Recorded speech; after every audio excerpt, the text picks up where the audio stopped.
And hello again, everybody. This is the Dirigo Union post-match pulse. Sam Tracy here alongside Sean Fecto, John Tabor, and Rob McLaughlin as we recap the Hearts going into enemy territory and picking up 3 points as the Hearts triumph over Westchester SC by a score of 3-2 on Sunday night. And let's go ahead around the room here, fellas. Some initial thoughts. How we feel about getting, what is this, the second road win? It feels like it should be more, but it's nice to grab one, isn't it? Start with you, Rob.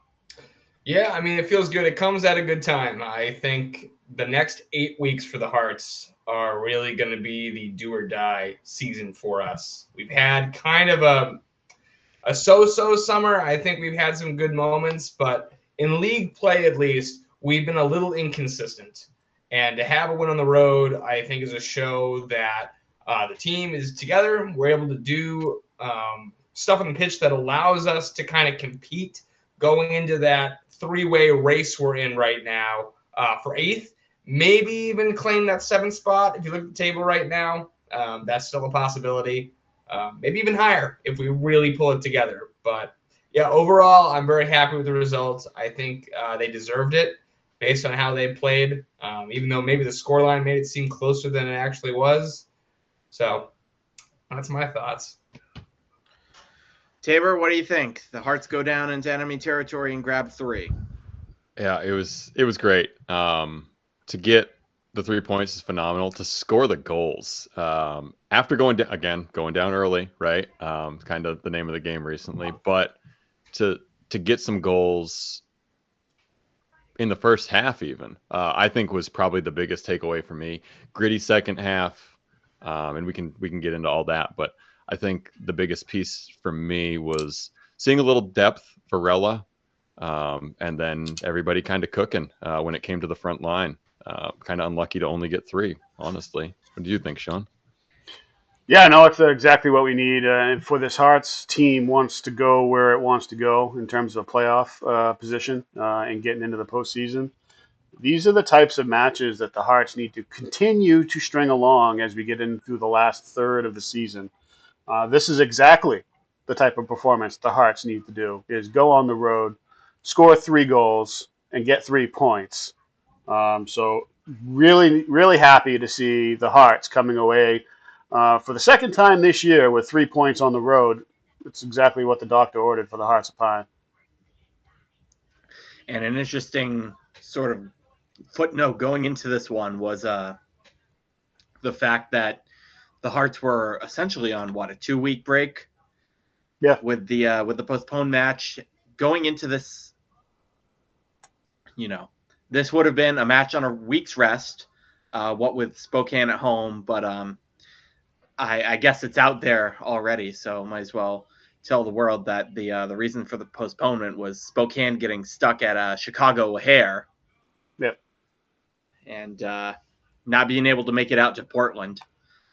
So we still have no idea when that match is going to be rescheduled. I can only assume it's going to be midweek in the coming weeks or months.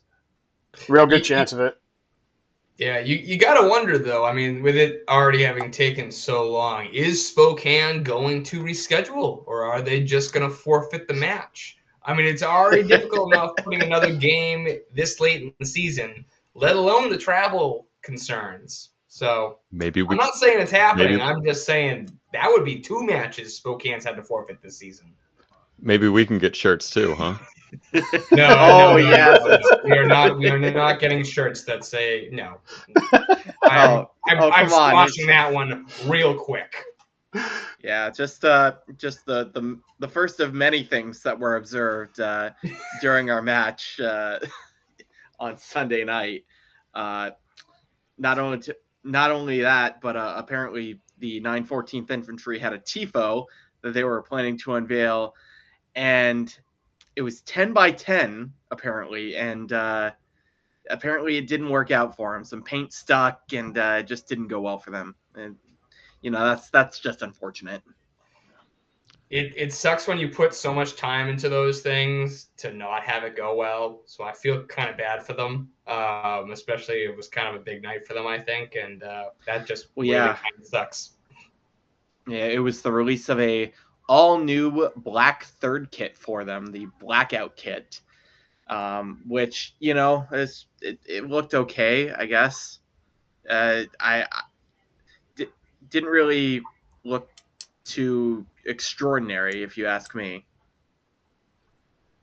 I think one of the comments I remember hearing about the blackout kit was from a stand perspective. I think it was one of the Heart supporters that was in the stands. I think the comment came about that it looked like they were wearing crop tops from a distance with the new kit. So I don't know if that's really flattering commentary on the new blackout kit, but you know, once I heard that comment, I was still watching the match. You cannot see it. I took a look and I'm like, yeah, it's one of those things which once it's said, you cannot unsee it at that point. And, you know, between sips of beer, sitting on the couch watching the match, I just couldn't help but chuckle to myself. Yeah, just between that and the forfeit shirt, which I'd like to put a bounty out on one of those. Westchester, please sell those online. I would love to get a shirt with that. You know what? I'm going to be honest. I want one too. I want one just so that way in 10 years I can say I have one of those. And yes, it's still that sad.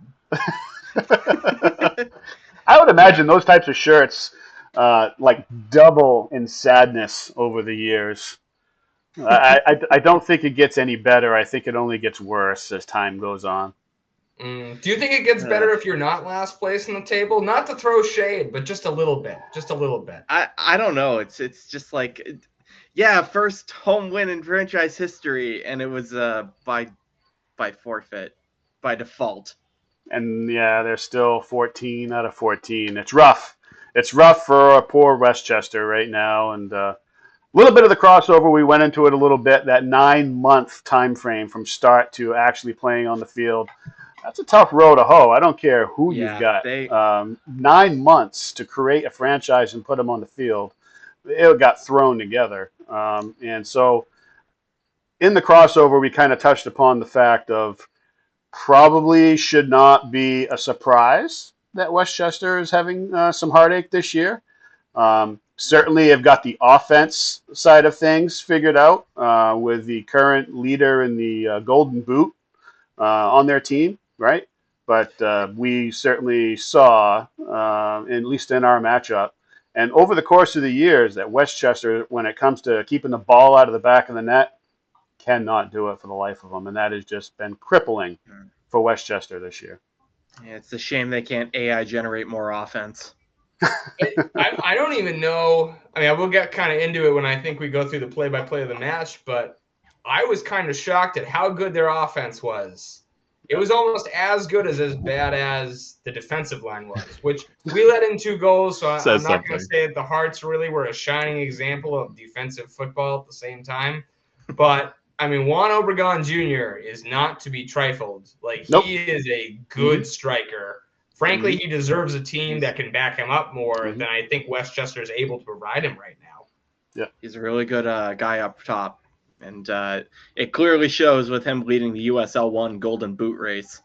But let's go ahead and what was that, Rob? I said from the bottom of the table. I thought he was right. He's very impressive considering where Westchester is. I'm sorry, I keep bringing up how they're the bottom of the table, but I mean, you know, it happens. I mean, it's low hanging fruit, Rob. But I digress. I'm a petty man. Let's today. actually get Celtic into that discussion now. So, of course, you know, the first thing is that, you know, we get 2 bookings right off the bat. This ref didn't take any crap. I'm here for it. I'm 100%. And he called it on both sides. That's all I'm looking for.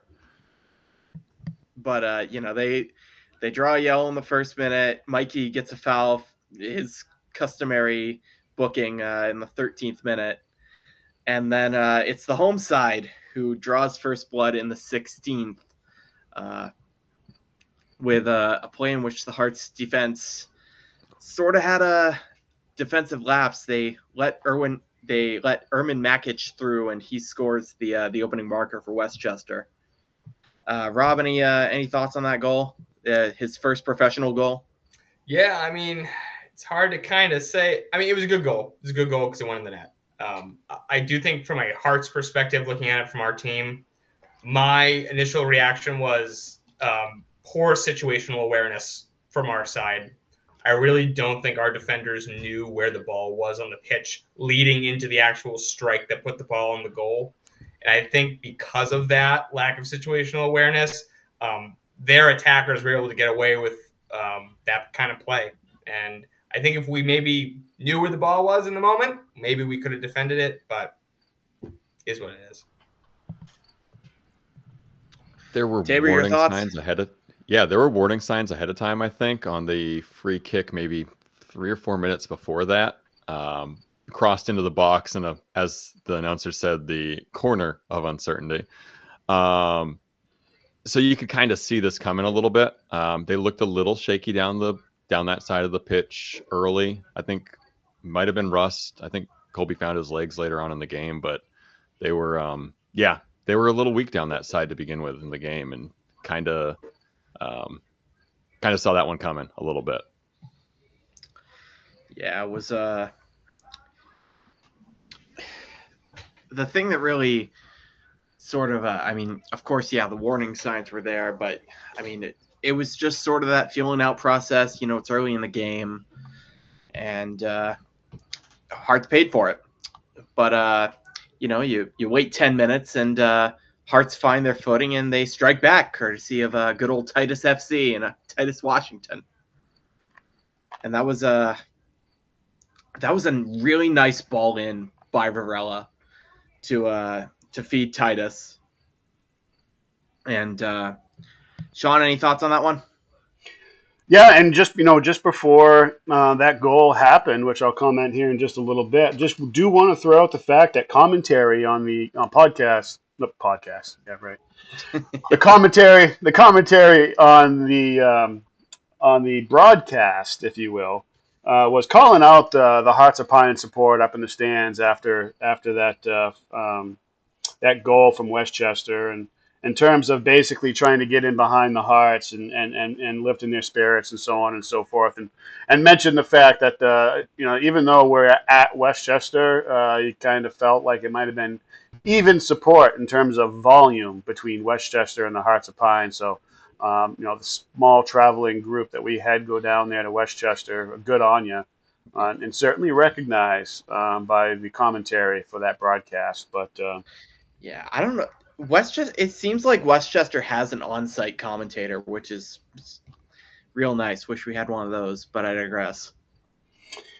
Yeah, so in that that 26th minute, the equalizer, Hearts goal, Varela on for Kamara, which was a difference in the starting 11 from last match that we had against Richmond Kickers, right? The other two obvious changes was Masashi Wada and Titus Washington coming into the side, which I really don't think anyone's really going to sneeze at those two. But Varela coming in to replace Kamara kind of caught my attention a little bit, because we haven't seen Varela in the starting lineup for some, I don't know, I'm going to grab 6 or 7 matches or so, somewhere in that wheelhouse. Yeah, so around that part. It's been a hot minute since we've seen Varela in the starting 11. So to see him come in and to see him impact the match in the way he did, and this was just one of the few offerings that he gave us throughout the match. Took the ball from passed up from the defense.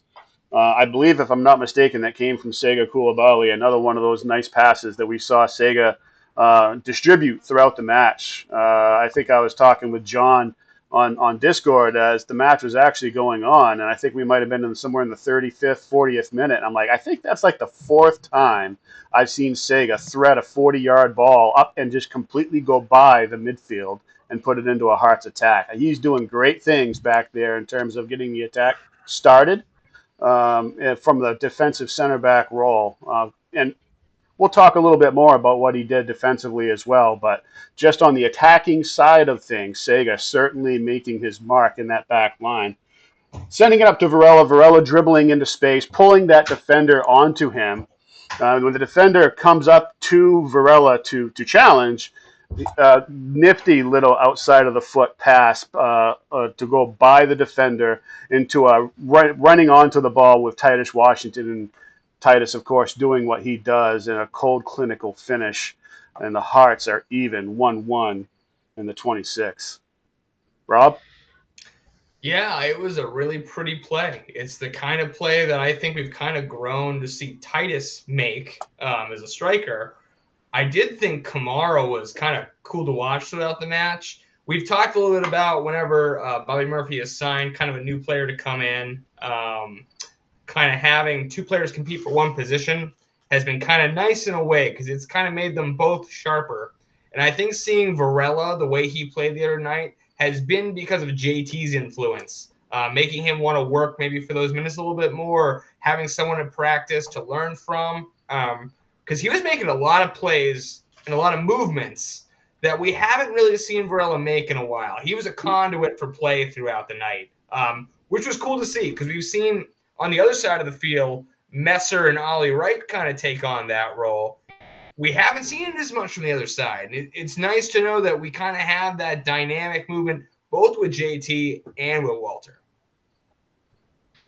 You know, interesting to your point, Rob. I mean, it's having both JT and Walter on that side. It does make for a very interesting quote unquote position battle, but you know, iron sharpens iron, right?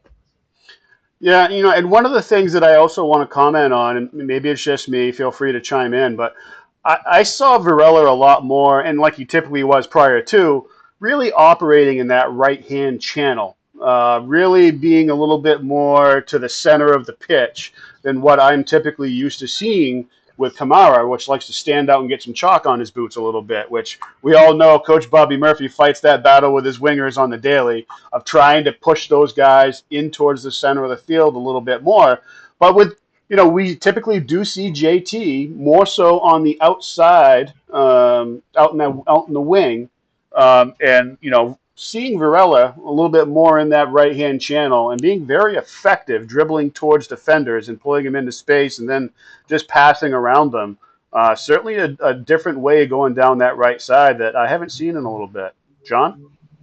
Yeah, I was going to kind of piggyback on that. And I think back to the Richmond match, and that's kind of what they missed is that link-up play in that right center channel. You know, MPA was kind of playing the water role in that game, and he kind of had to go left to right and never actually got into one spot. JT was way wide, and they really missed that link up on that right corner.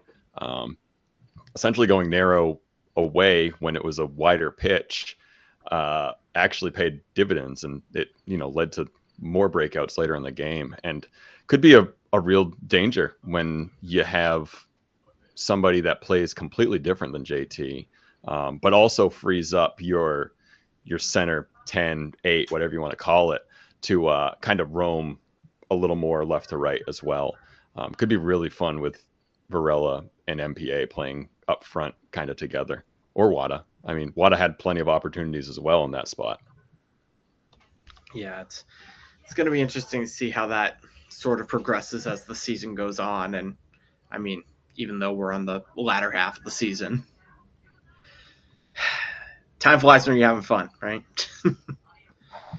But I mean, the Hearts only had to wait 10 more minutes to bag another, and it was Ollie Wright on a beautiful DUFC-esque switch from Walter Varela. Mm-hmm. And Ollie just took the most of his space and managed to slot it at bottom right and give the Hearts lead. And if I'm not mistaken here, Sean, this is the first time Hearts have scored twice in the first half since Detroit in the Jägermeister Cup.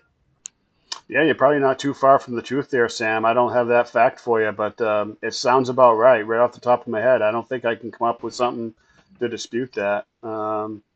Yeah, I think you're spot on, because I think the Union Omaha match, everything was in the second half, because I think Bobby Murphy went in there and peeled some paint, and the boys came out and they reacted. So, yeah, you're probably pretty close to the truth there. But, you know, going into this goal, you know, the switch of play from Walter Varela. And we've seen this once before, very effective from JT Kamara, switching the play from the far right to the far left. And Ollie Wright, with a great touch that he has, those two good feet, bringing the ball down nicely. And this was no different. My goodness. If you need to go back and watch this, please do, because the touch that Ollie Wright puts on this ball from a switch of play pass up and over the top of everybody from Walter Varela is worth a look over and over again, because he basically just deadens the ball with one touch in the front of his feet, and off he goes, doing Ollie Wright things and cutting to the inside of the defender and depositing it in the back of the net. Just cannot say enough about the touch of Ollie Wright. John? Yeah, I mean, he sits everybody down on the cut in as well after he makes the touch. I mean, he dribbles and just everybody just ankles broken, center back, goalie, all sitting. I mean, there's a reason the commentator said he was a magician at that point. Yeah, more of that, please, Ollie. That was phenomenal stuff. Just can't speak highly enough of that. And again, it comes out of the back, I believe, on another Sega pass. Yep. Where it's just, essentially breaking every line through your center back, which is, again, a Bobby Murphy, ideal. It's a philosophy. He wants to get up to the front as fast as possible, right? If you can do it in 5 passes, try to do it in 4 instead. And away they go, and in for goal number 2. Rob, what did you think of that? Yeah, I thought it was really nice. I think we've seen kind of that up and over in the final third a couple times this season. And sometimes the accuracy just isn't there in the pass for actually to allow a link up. I'm hoping this means they've worked on this in practice more and they've really tried to put effort into it, because we can see how effective it is in this game. And if we're able to do this sort of switching play, it'll kind of benefit us in many ways, because there's only so many ways you can make a goal as a team and within your tactical strategy. And the more little nuances you're able to add like this that work within your tactical makeup will benefit you, because teams won't see it coming. It's going to be,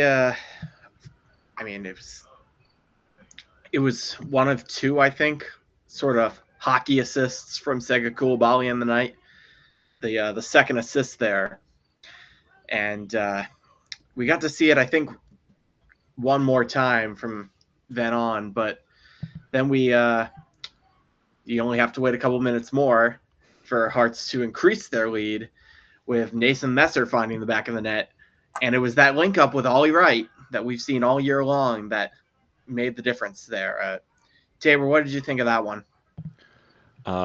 Yeah, I mean, it's kind of what you expect down the left side from Messer and Ollie. I think the big takeaway for me, and we were talking about it before the match before the podcast, is again the play from Mikey Lopez to again spray that ball all the way across the pitch. Again with the hockey assist, I guess. It was great to see. Essentially the same play as before on the Ollie goal, but from a different player on the back to, again, providing more width down that left side. I think overall, Messer has that in the locker. You don't expect it every game, but when you get it, you're going to take it. And I think just they've got options on both wings, and that's going to make them that much more dangerous as the season goes on in the second half here. What did you think, Sean? Yeah, it's kind of one of those examples where you just keep running the play until they can prove they can defend it, right? So, it's like, cross, score, cross, score. Guess what the next one's going to be? Cross, score. We're going to keep running this until you can prove you can defend it. And that's just kind of what the Hearts was doing. Like you mentioned, different player. We got Mikey Lopez, but, he's definitely got the quality to go ahead and make those types of passes. Guy that spent some minutes in MLS and 6 years in the championship.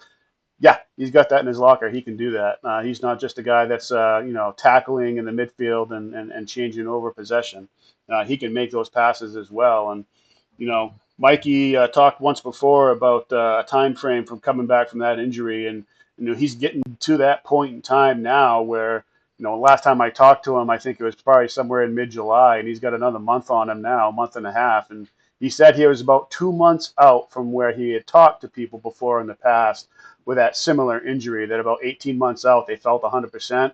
We're like 2 or 3 weeks off it. So I think we're seeing a frisky Mikey Lopez out there on the pitch for the Hearts of Pine, and that is only going to be good things for us as we push for a playoff position. Rob? Yeah, I mean, I think for me, not to take away from the goal at all, but the way I saw this play was very similar to the first goal that was scored against us. It was because defenders were kind of not seeing what was going on around them. Maybe presume there were some defenders in spots they weren't. And I was sitting there on my couch watching this, and I didn't cheer when this goal happened because the whole time the play is being run, I was like, oh, that's so obvious. I know exactly what he's going to do. The defender's going to turn around, do this, and it's going to stop it. And for whatever reason, those defenders didn't do that. So it's a wonderful goal. It's in the back of the net, and that's an accomplishment. I will say, though, it's a weak defense in this play, and I think that's why it got in the net, not necessarily solely because it's a play the Hearts do very well. Well, yeah, I mean, they just let Messer slip right through. Right, and yeah, I think it's a good goal. It's a goal. I'm just saying that I think that it's important to keep in mind that we can't take our focus off of the fact there are going to be teams in this league with stronger defenses, and this play isn't going to work on them. Mm-hmm.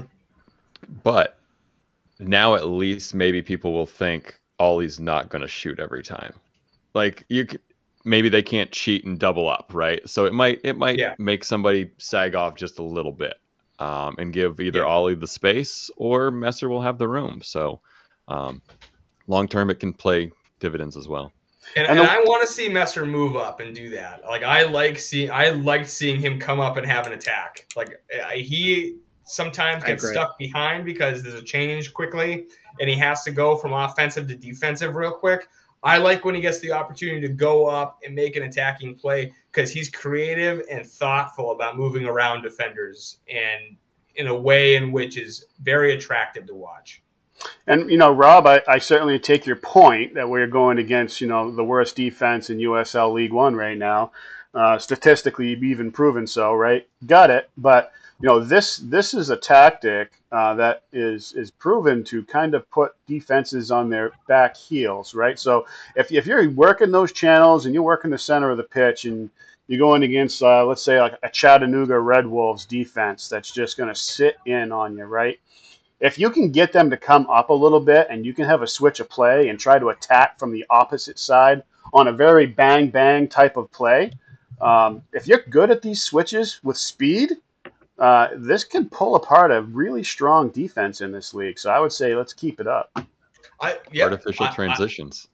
I would love to. I want us to keep it up. I'm not saying that like, oh no, there's no way we can do it. I'm saying what I want to see is us try to pull these moves on a Spokane or a Chattanooga and get it to the point where it works on them too. One knocks, exactly. I want to see us go against those tougher teams at the top of the table with this strategy and see it work. Yep, fair enough. Sam? Yeah, and the Hearts would only have only a minute and change to celebrate that goal as Prince Sadie pulls one back for the home side. A real nice shot outside the 18. Nothing Hunter or the defense could really do about it. He got the space and he ripped it. It was a banger. I mean, it was a banger. You can't even be upset. Like you just have to be like, oh, okay. If you're gonna make that, go for it. Yeah, the Prince Sadie goal managed to pull one back for Westchester. We go into the half, 3-2 to the good guys, and that's where the scoring would end. It's very interesting that all the scoring for this one happened very rapidly in succession and all in the first half. Although there are some talking points for this second half, of course. Right off the bat, once again, there's one halftime sub for the Hearts as Michelle Poonangeron gets put on in place of Patty Langlois. which that's a decent change. I think if when you're in that position, you're up 3-2. Patty's more of a defensive-minded midfielder, and I think that was the right call by Bobby. What do you guys think? Yeah, I would tend to agree. I think that MPA's strength is in moving the ball around on the field. Patty is in stopping it, providing defensive coverage to the center backs. So by making that change, clearly Bobby wanted to run the score up a bit more. He wasn't satisfied with the 3 goals, which at this point in the season, I would 100% back that change. Yeah, and it's interesting, especially because you're up by a goal, and you've still got the Golden Boot winner on the other side of the field. And I want to take one moment here to talk about Sega Coulibaly, who had to man mark JC Obregon for the entire game basically, and kept him off the score sheet.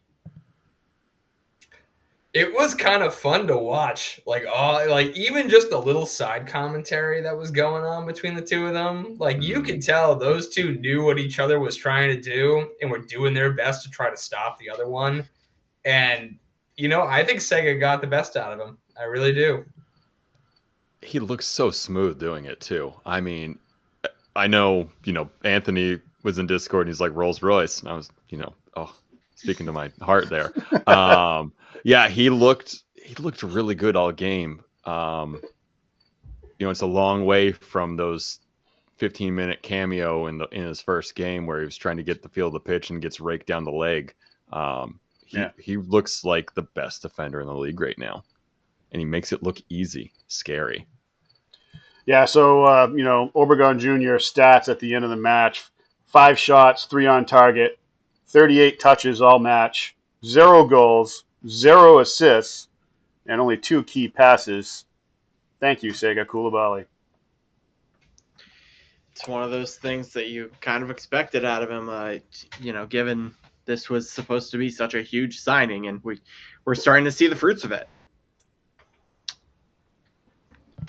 But moving on, though, we had multiple bookings given out, a lot of very physical second half, in my opinion.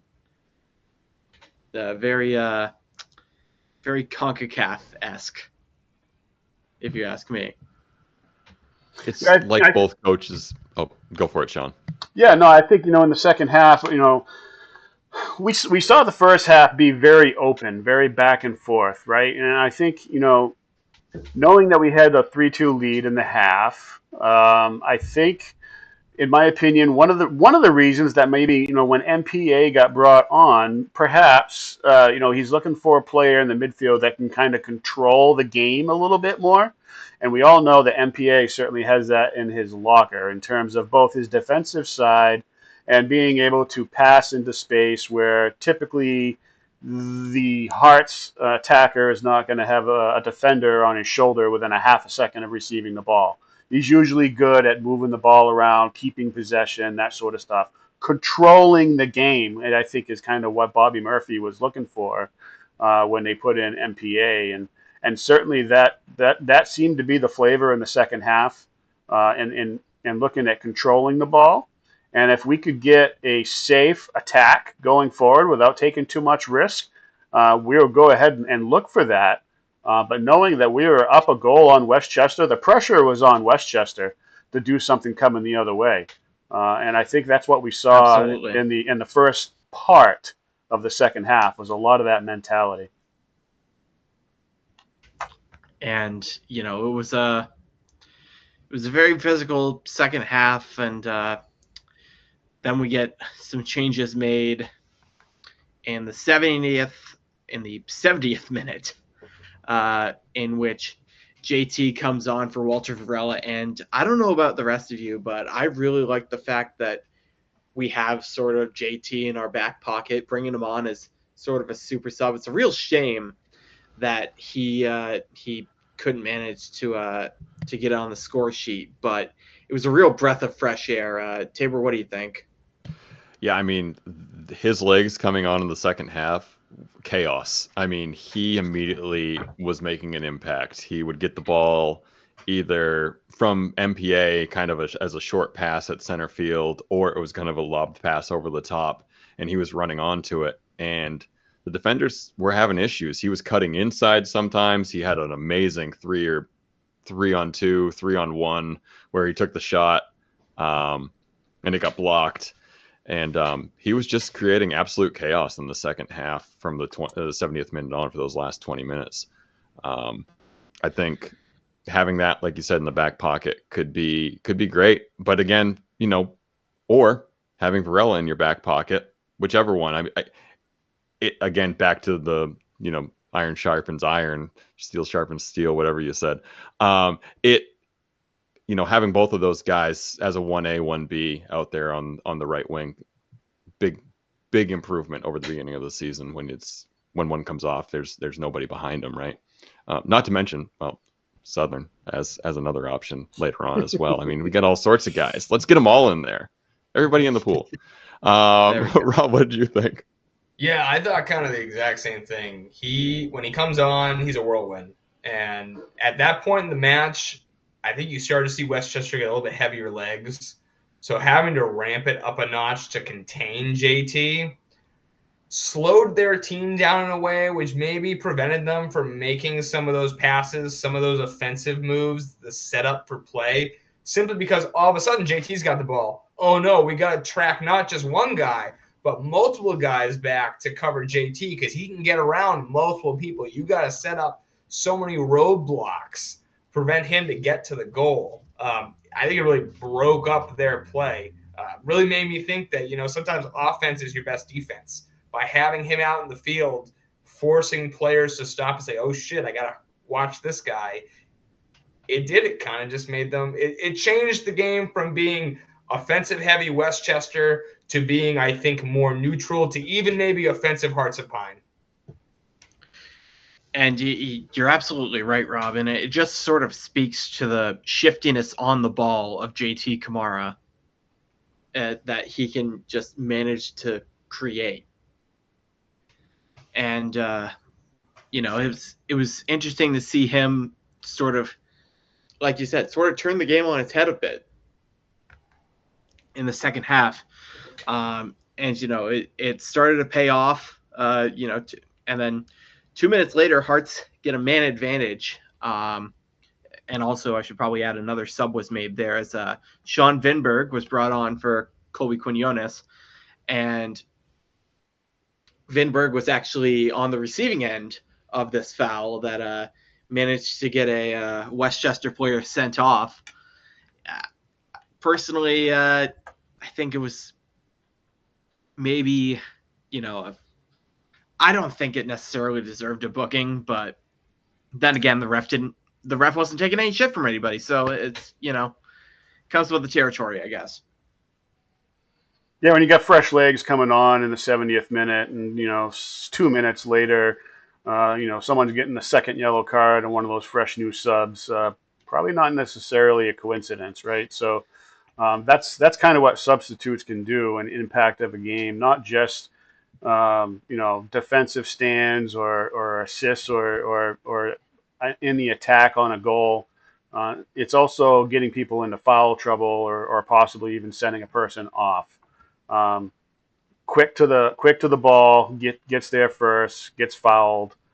Previously stated that this referee was calling it as he saw it. Was not really having a stomach for a heavy amount of physicality, and the second yellow card came out for the player, and we've got a man advantage in the 72nd minute.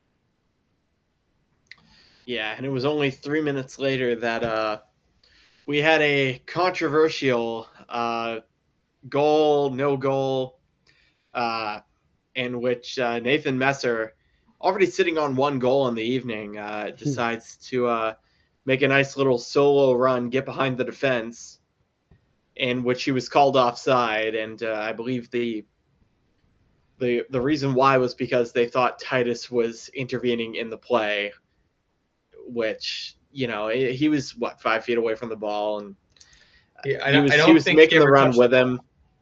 I mean, he didn't touch the ball, but he was in an offside position. So I don't know. PRO they'll do what they do. It's just one of the things about this league that you gotta sort of deal with.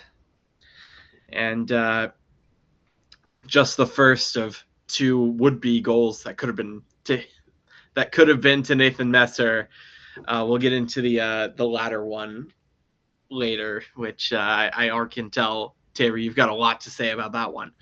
But I'm more upset with the offside call. Like you just don't see that, interrupting the play from tight. Like it's a clear run from onside from Messer. It's a beautiful finish. It's a well-timed ball. It's a well-timed run. I wouldn't feel hard done if it was allowed against us, I guess. Like I'd be like, yeah, that's he came from onside and he put it in the net. Like it's a hard one to deal with. Plus 3-2 versus 4-2 is it's a different party. Yeah, definitely. We've talked a lot about referees in the show, and I think it's one of those things when at the end of the season when we do our what do you want to see next year in the league, in the U.S. soccer, and whatever. I think you're going to be expecting a lot out of PRO. Yeah, I'm just it's not that I don't think the ref has a hard job. They do. We know refs in this country are criminally underpaid. It's not an easy gig. It's really shitty hours. It's low pay. At the same time, the professionalism of the game is getting better every single year. Players are getting better. They're making more money. I think the PRO is maybe getting left behind in that. And, it's not good for the fans. It's not good for the referees themselves. It's not good for the players. It's something to think about going forward, I think, for U.S. soccer and the PRO as the game gets more popular and gets more professional in this country. Yeah, and due to that offside goal, Nathan Messer, obviously of the same opinion as most of us, believing that he was onside, decides to take it up with the center official and gets booked as a result due to dissent. And then we've got a couple more subs made. Sean Vinberg also gets a yellow in the 78th for dissent. And then it was right around this time that the second Nathan Messer would-be goal, although this one was not at fault of the officials, Nathan Messer had a wide-open goal frame and missed it completely. A very Darwin Nunez-esque strike. Sorry if that hits you. We're gonna hate mail from that. That's with all the Liverpool. Yikes. Hey, yeah. he's gotten his Saudi bag. I'm sure the Reds are over him now. Yeah, no, it was a rough one there for Nathan Messer. Certainly in the time of the error, and basically skying it from some. I'll give him the benefit of the doubt and say 3 yards. 5 yards. 3 yards out. 3 yards. He was close. He was really, really close. Yeah, and he was very, very mad at himself after that. You could the minute after he hit it, he goes full surrender cover, and he's like, "How did I miss that?" Yeah, but the good thing happened is the Hearts kind of crushed out the remainder of the match and went on for a 3-2 win and 3 points on the road, and now Nathan on the way home gets to kind of chuckle it up with the rest of the Hearts and say, "I know, it just one of those things," but everyone should be in a pretty good mood on the ride home. And I'm sure nobody feels worse than him. Like it's easy to clown him, but my God, in the time, it's got to be one of the worst feelings in the world. He's a real professional. Like I think he understands when he screws up, and I think that he probably on that ride home was maybe a little quieter than the rest of the team, thinking about that moment. So, and he's definitely gonna want that one back, and hopefully we'll see some redemption here going into this next match. We're back at Fort Fitzy this Saturday night for a date with the Charlotte Independents, who we took on down in Charlotte and battled to a draw. It'll be interesting to see here going into the match. for those expecting a crossover, Sean, why don't you go ahead and break the news? Yeah, so no crossover this week. Certainly, here we are midweek. I had to go do some dad stuff here the front end of the week, and last time we talked with the Charlotte boys, they're kind of half covering the Charlotte Independents, half covering some of the MLS sides down there and in the group. So certainly no slight to those guys whatsoever, but I know they got their hands full down there, and timing wasn't right, so we figured we'd go ahead and do what we've done before and mix up the post-match pulse and a little. I wouldn't call it a crossover, but I'd call it maybe just kind of a preview of this weekend's match. So, like Sam discussed, we fought to a 1-1 down there in Charlotte, and this time a sputtering Charlotte Independent side will come up to Fort Fitzy and look to make a little bit of themselves up here in the confines of Fitzpatrick Stadium. And I think from our last matchup that we just discussed, I think maybe we're trying to get off on the right foot in this last run of 12 matches we've got in front of us. And I would like to think a much more focused Hearts of Pine await the Charlotte Independents this weekend when they come up and visit us. Rob, any thoughts on that? Yeah, I mean, I think for me, like I said at the beginning of the episode, going to these last 8 weeks, we really do have to have a take no prisoners kind of aspect on these teams we're facing. Being at home, I'll straight up say my expectation is the Hearts have to win. So they have to come out, be put together as a team. I think it's probably pretty important we try and score first to get that momentum going. Especially because I think we know at Fitzpatrick Stadium, if we score first, the crowd will be ravenously behind the team and really be that 12th man. Charlotte kind of been on a bit of a slide lately. I think they maxed out, Sean, second in the league earlier this summer? Yeah, that sounds about right. Yeah. Yeah, they've come down to fifth at this point. So fifth or sixth. Yeah, they're at fifth right now. Yeah, so I think that maybe that decline, along with our kind of rise up coming off of this Westchester game, might be enough momentum to propel us into these last 8 weeks, which is going to be tough. I think we as Hearts fans need to be behind the boys 100% going into this match because this is going to be a big one. We need to win. I think someone did the math in Discord the other day. We can only afford 2 losses. Was it 2 losses or 5 losses? I didn't come down to the amount of losses that we had, but I was forecasting basically the amount of points that we had previous to, and kind of threw that forward with the amount of matches that we had left, and it was just a math game. It is pretty much what it amounted to. And if everyone does what they have done going forward, then we settle somewhere around 6th place, I think is what the math works out to. Which is the goal. Bobby said at the beginning of the season, the goal of this campaign is to make the playoffs. And I think that as long as everyone continues and everyone stays at their current level of health, sounds like we'll be able to make it there, especially given the fact we have 2 games in hand on the rest of the league. Yeah, we do. Well, should be 3 now, I guess, with the postponement. But it depends on who you want to compare it to. There are a lot of teams in the league that are around 19. Some are 20. I think maybe a couple that are 21. So. But Hearts have the least amount of games played, and it's. I think going down the stretch, it'll be interesting to see. Just I don't know about you, Rob, but I was totally on board, sort of similar thinking to Bobby. In that my expectations for this first season weren't, go out, finish with a player's shield and win the whole thing. I was expecting, win a couple games in our cup competitions and make the playoffs. And right now, Hearts have done the former. It's just a matter of locking in to do the latter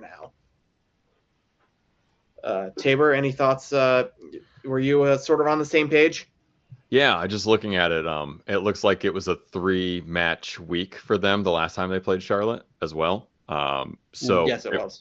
There was a fairly high amount of lineup turnover So, if they've had a week now, everybody's coming back in. Hard to say anything other than 3 points. I think that's got to be the goal. I think it's got to be everybody's goal. Hard to see it anything other than that as well. Wada didn't start. Ollie didn't start. All these guys that are kind of just finding their stride at this point. And should be an amazing game. Should be hopefully another Hearts win and maybe 3, 4, 5 more goals. Yeah, we know Charlotte has got a very effective striker with Mr. Cheney up front. But the good news is we have a very effective center back. So, be interesting matchup again this weekend with Sega Coulibaly and Cheney. That's going to be fun. 2 big boys going at it at Fitzpatrick Stadium. That alone is worth the price of admission right there. Keep your eyes locked on those two. That's going to be fun.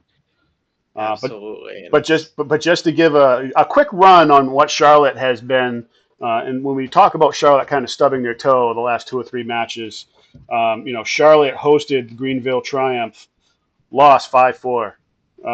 Charlotte hosting a Westchester side that we just defeated 3-2 at Westchester, skimming by at a 1-0 at Charlotte, and then went and traveled to Union Omaha and got bashed 4-1. That's the last 3 matches for the Charlotte Independent side. So they're certainly coming into Fitzpatrick Stadium limping through the last 3 matches. Yeah, they're gonna be hungry. They're gonna want to get back into the win column, but we'll see. It's gonna be a very interesting matchup come this Saturday. It's a 5 p.m. kickoff at Fitzpatrick Stadium, and of course you can catch it on all the, your ESPN Pluses, your Nessens, your et cetera, et cetera, et cetera. We're not getting paid to plug that. But if you want to pay us to plug it, please reach out. We're happy to partner. Please, I would love some extra, cha-ching in my back pocket. But that will pretty much do it.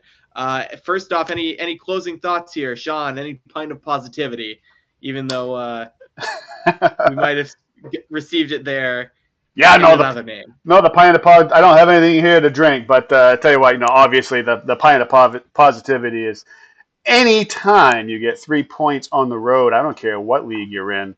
That's your pint of positivity. We want to see a lot more of that going forward for the few away matches that the Hearts still have left in the schedule. But we've talked about we got some big ones going up against One Knox, and we have to go back out against the defending champs and currently hot running Union Omaha. So don't look past that matchup. And if we can get some points and even some wins to go with this homestand, I think we're going to be in good shape. Yeah, and coming down the pipe here, of course, Hearts at home on the 30th. They got Chattanooga at home on the 13th. So that will just about do it here for the post-match pulse. We'll see you in the stands on Saturday. And until then, up the Hearts. Up the Hearts.